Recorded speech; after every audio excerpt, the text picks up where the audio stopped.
De regreso a las sendas antiguas. Shalom para todos, sean ustedes bienvenidos nuevamente a su canal de regreso a las sendas antiguas. Hoy vamos a abordar un tema que tiene que ver con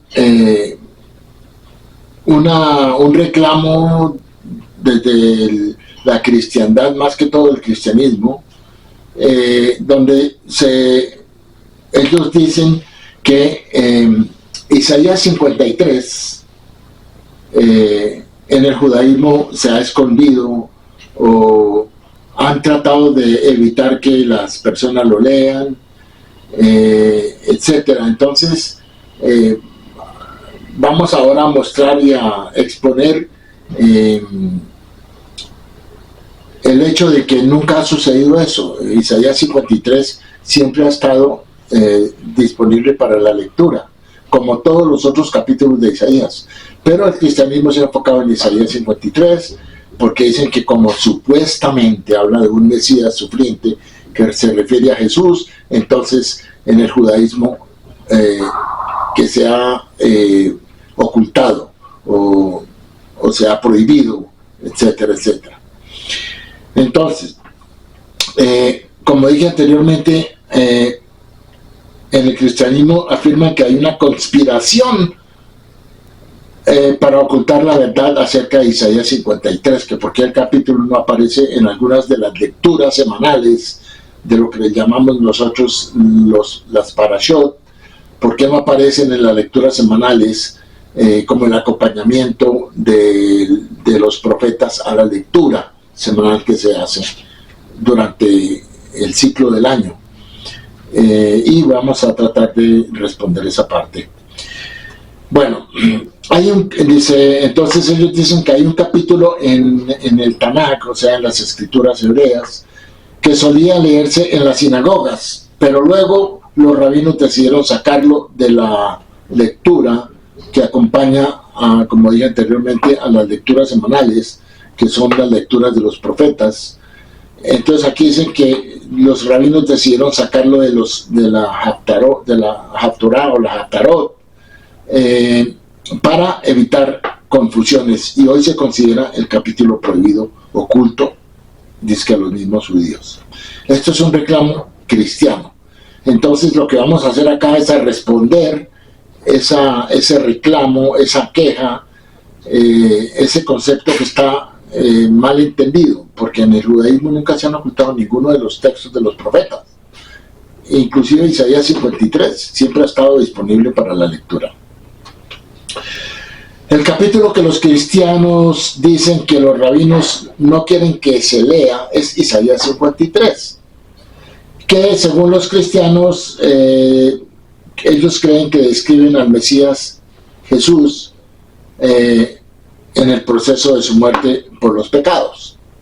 Esta afirmación es falsa, y ya que es una afirmación que es fácilmente desacreditada, y que es una estratagema para que la gente mire el capítulo prohibido fuera de contexto y por lo tanto acepten a Jesús. Entonces, cuando el cristianismo trata de refutar que el capítulo 53 está expuesto a todo el mundo, y ellos dicen que no, que es un capítulo que ha sido escondido porque habla del Mesías, de Jesús como el Mesías, como es el siervo sufriente, entonces por eso lo han escondido los rabinos, pero que es un capítulo prohibido. Entonces lo que estamos haciendo desde el judaísmo es responder a este falso reclamo. Sin embargo, cuando se lee en contexto, Isaías 53 no habla de alguien que muera por los pecados, por nuestros pecados. Isaías describe al pueblo judío que sufrió por la violencia perpetrada contra él por las naciones gentiles, las naciones del mundo. Eso es lo que está en Isaías 53. Isaías 53 en ningún momento está hablando de los pecados a nivel individual. Está hablando de pecados a nivel colectivo. Y se refiere a los pecados que las naciones cometieron cuando abusaron de las persecuciones a Israel. Entonces, ese es el pecado que figura en Isaías 53. Además, con respecto a una conspiración, algunos cristianos están engañando intencionalmente a sus mismos feligreses, o bien eso, o ignoran la historia de la lectura pública de los profetas. Bueno, primero que todo debemos decir que hay numerosos problemas con su teoría de la conspiración. Primero, no existe un edicto rabínico que prohíba a los judíos leer cualquier porción de la Biblia judía. Por el contrario, la Biblia hebrea, incluido el libro de Isaías, está al alcance de cualquiera que quiera leerlo. Las lecturas proféticas semanales, tal como las conocemos, se constituyeron en el siglo I antes de la era común. Cuando durante la ocupación seleucida, que estamos hablando del año 150, 160, cuando el rey Antíoco Epífanes, que era el rey seleucida, prohibió a los judíos leer la Torá, o sea, los 5 libros de Moisés, o sea, lo que se conoce como la ley. Entonces él prohibió esa lectura. Dado que el rey no prohibió la lectura de los profetas, entonces las personas leían los profetas, y después los sabios judíos instituyeron la lectura pública de porciones de los profetas que compartían un tema correspondiente a la lectura semanal de la Torá o de la ley. De esta manera, la lección semanal no sería olvidada en la época de la ocupación griega en Jerusalén, en las cuales ellos prohibieron durante esos 3 años más o menos, prohibieron la lectura de la Torá. Entonces las personas sí podían leer los profetas.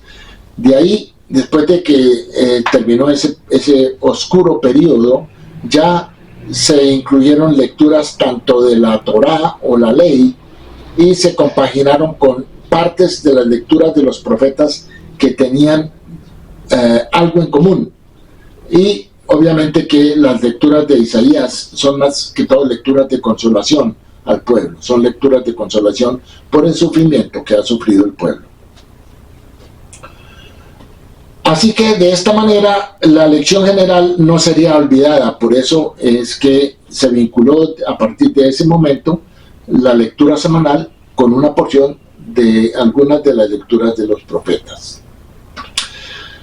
Para lograr su objetivo inmediato, los sabios judíos utilizaron solo un pequeño porcentaje de las lecturas de los profetas. La omisión del resto de los escritos proféticos no pretendía ocultar su contenido, como es el caso de Isaías 53. Al contrario, estaban disponibles para cualquiera que quisiera estudiarlos. Si los rabinos hubieran conspirado para ocultar pasajes proféticos que los cristianos afirman se refieren a Jesús, no habrían incluido a Isaías capítulo 9, versículo 6 como parte de la lectura, como es costumbre en muchas congregaciones judías. No se hubiera suprimido, pero ahí está, siempre ha estado disponible. Porque también en ese capítulo los cristianos atribuyen esa lectura a Jesús, lo cual obviamente no es así. Nuestros sabios sabían que cuando se leían en contexto, la gente entendería que Isaías 9:6, a la que me estoy refiriendo, se refiere al justo rey Ezequías. Del mismo modo, los sabios no ocultaron los pasajes de la Torá que según los cristianos se refieren a Jesús. Todos los pasajes a los cuales los cristianos dicen que ahí está Jesús, están ahí.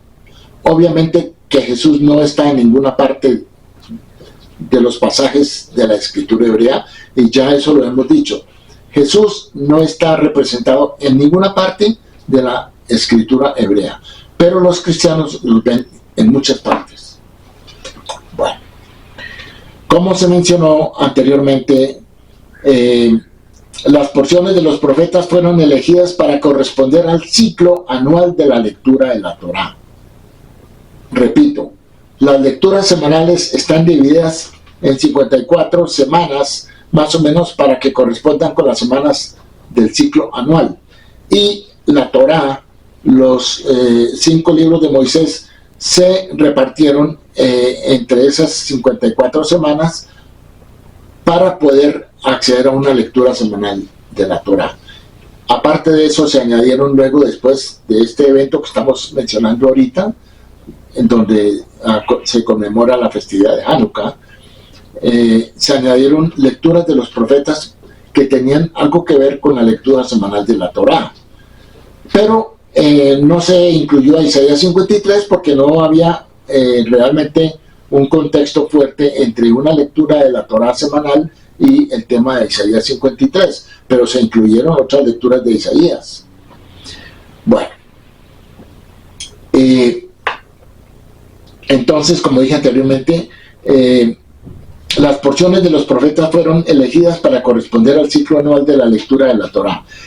Estas se dividieron en diferentes categorías. La lectura de la Torá, obviamente la porción de la Torá, se dieron las festividades, las 3 semanas previas a la conmemoración de la destrucción del templo, el 9 de Av, y las siguientes 7 semanas de consuelo que están en Isaías.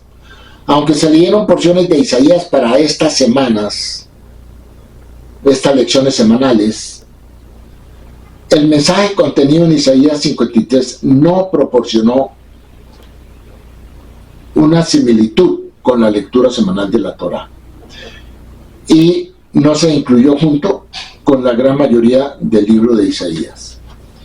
Ahora, finalmente, algunos eruditos señalan que los rollos del Mar Muerto contienen un pergamino conocido como 4Q176. Este pergamino también se conoce como 4QT, Tanhum, que significa consuelo, y enumera capítulos similares de Isaías para ser leídos como consuelo, por, obviamente, la destrucción del templo. Curiosamente, el pergamino no incluye a Isaías 53, tampoco, ni siquiera lo que tenían los esenios. Y dado que los rollos del Mar Muerto son anteriores al judaísmo rabínico, porque se están hablando y acusando a los sabios judíos, a los rabinos, de que hicieron algo para ocultar el capítulo de Isaías 53, esto viene de antes de que apareciera Jesús en la escena. Este arreglo de las lecciones semanales con el tema de los profetas, esto viene desde el siglo, realmente siglo II, antes de la era común. Así que no tiene nada que ver con lo que los rabinos hicieron más adelante. Bueno, si hay una conspiración, es la de algunos cristianos que ocultan el significado claro y obvio de Isaías 53.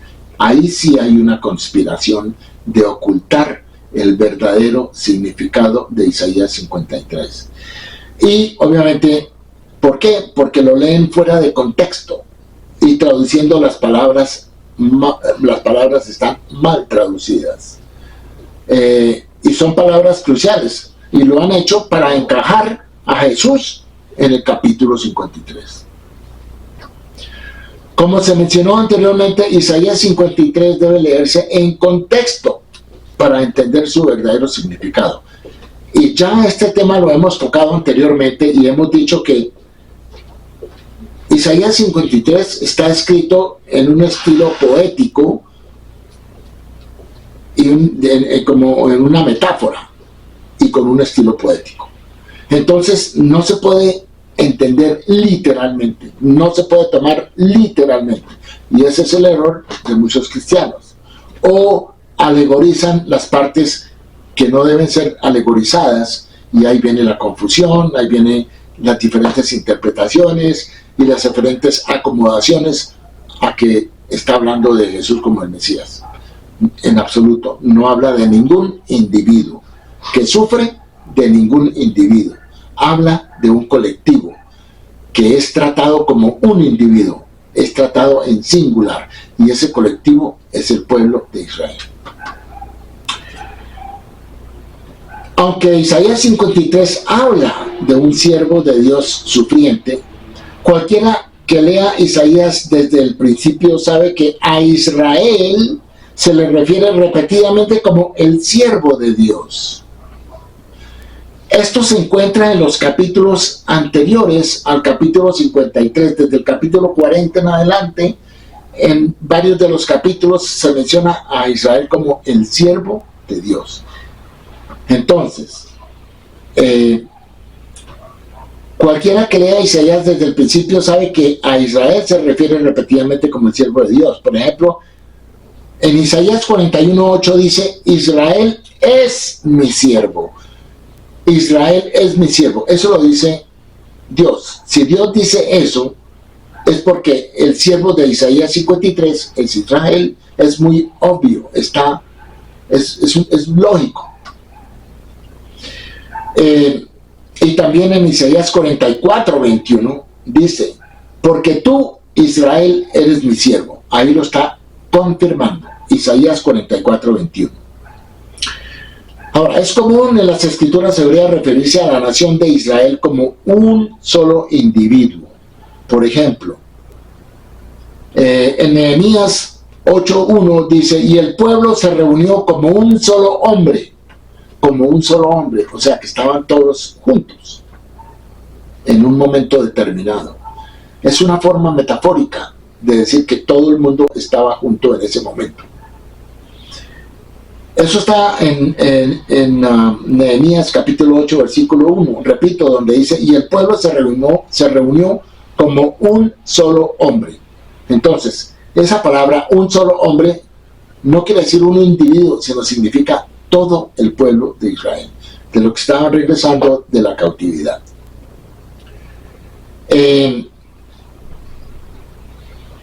También en Isaías 48:10 dice: vosotros sois mis testigos, dice Dios, y mi siervo que yo escogí.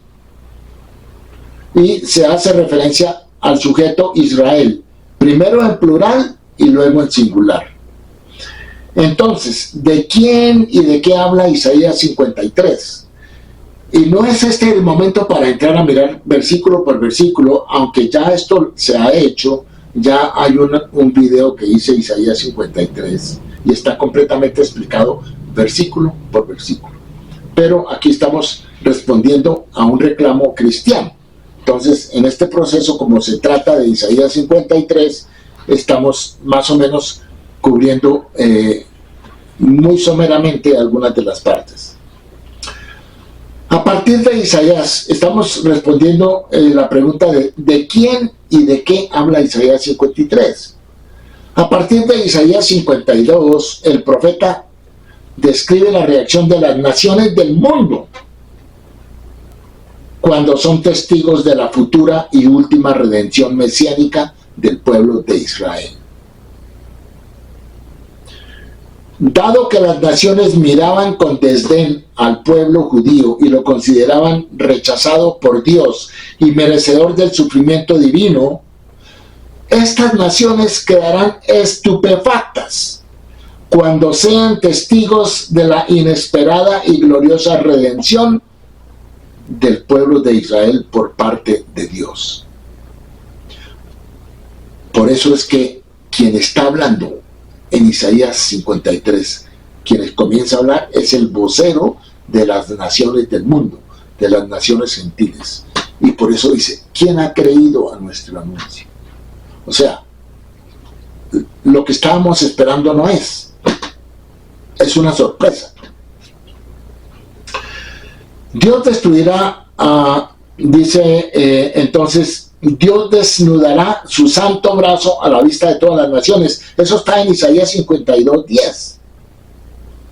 ¿Y qué quiere decir que Dios desnudará su santo brazo a la vista de todas las naciones? El brazo de Dios está asociado con su redención, como en Éxodo 6:6, que dice: con brazo extendido te redimiré, te libertaré. Entonces, el brazo de Dios quiere decir una libertad. Luego, así es como hay que entender esta parte de Isaías 52:10. En este punto, las naciones y sus líderes se quedarán con la duda y concluirán que el pueblo de Israel no sufrió porque Dios lo rechazó, como erróneamente piensan. En cambio, fue porque persiguieron al pueblo de Israel más allá de lo que podrían haber merecido esa persecución. Abusaron del pueblo. Los reyes del mundo cerrarán su boca, porque verán lo que no les han dicho. Isaías 52:15.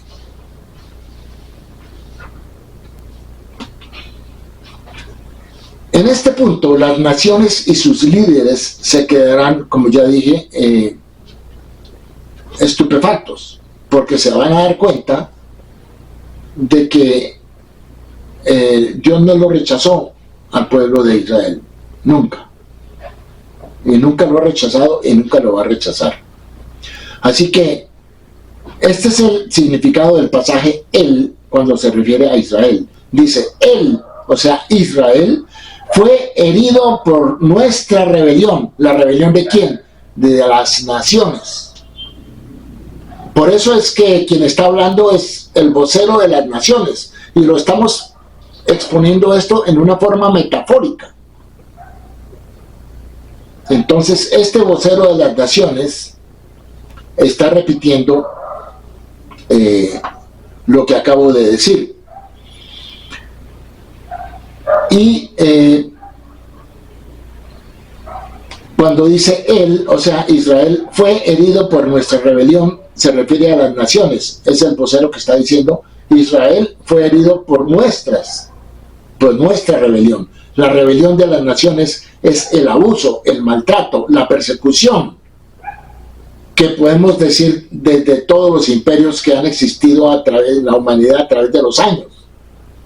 Obviamente, a partir de Egipto, luego a partir de los cautiverios, tanto en Babilonia como en Persia, como con Grecia y por último como con Roma. Este es el abuso que las naciones han hecho a Israel. Y es lo que este vocero gentil está diciendo en una forma metafórica.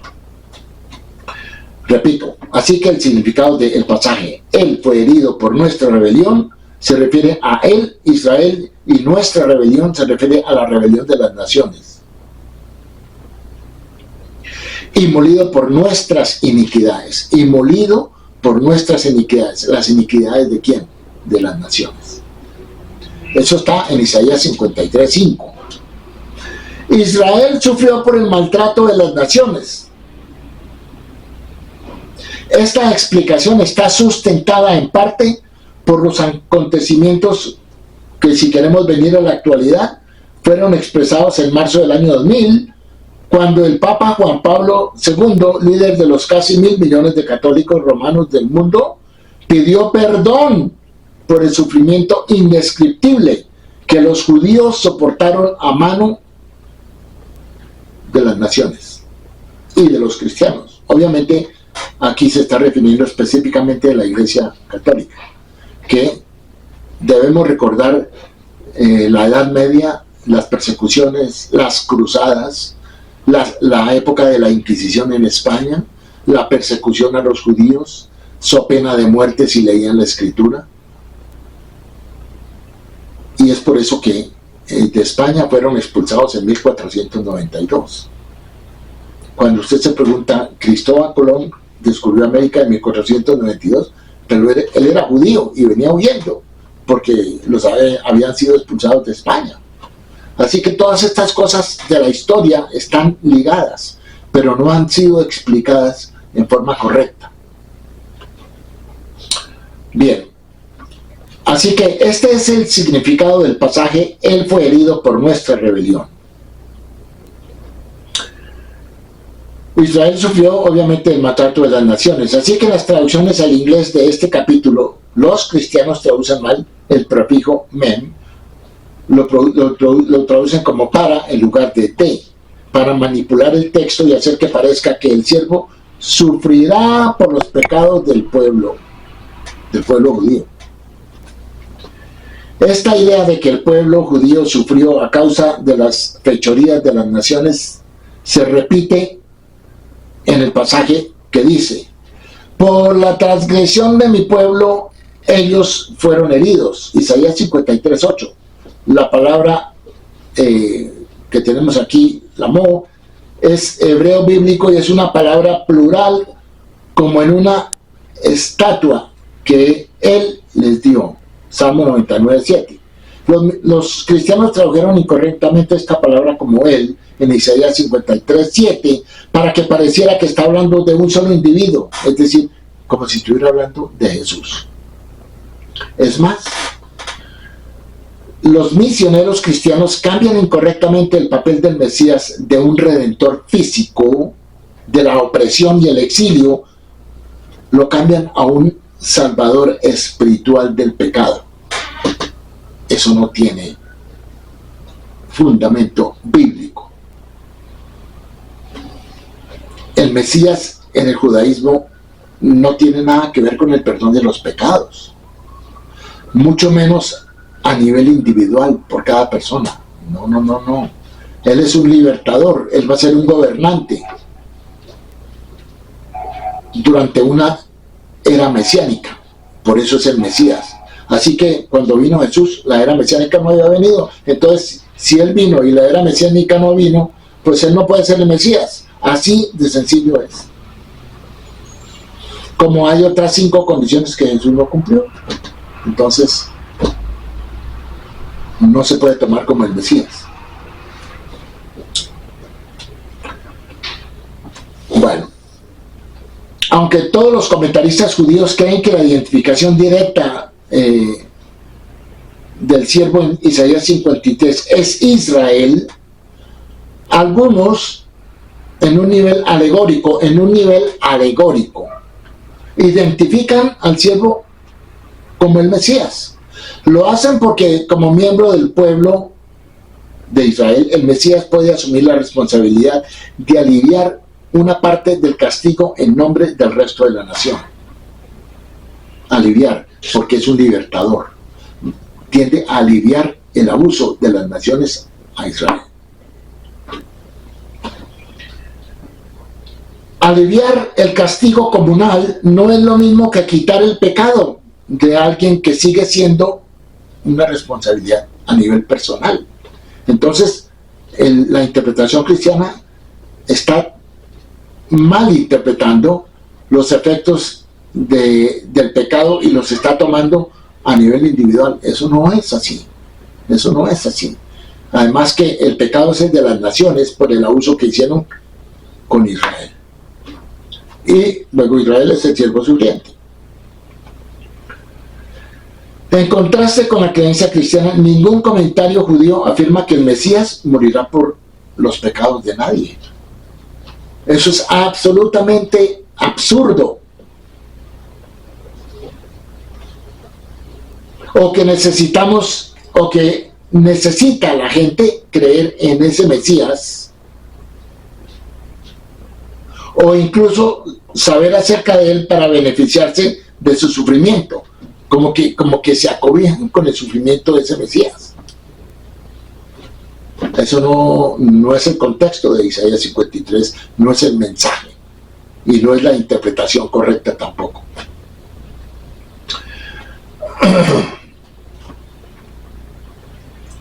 También es digno de mención que bajo la influencia del paganismo. ¿Qué es paganismo? Ya hemos definido paganismo muchas veces. Paganismo simplemente es gente que no conoce al Dios de Israel.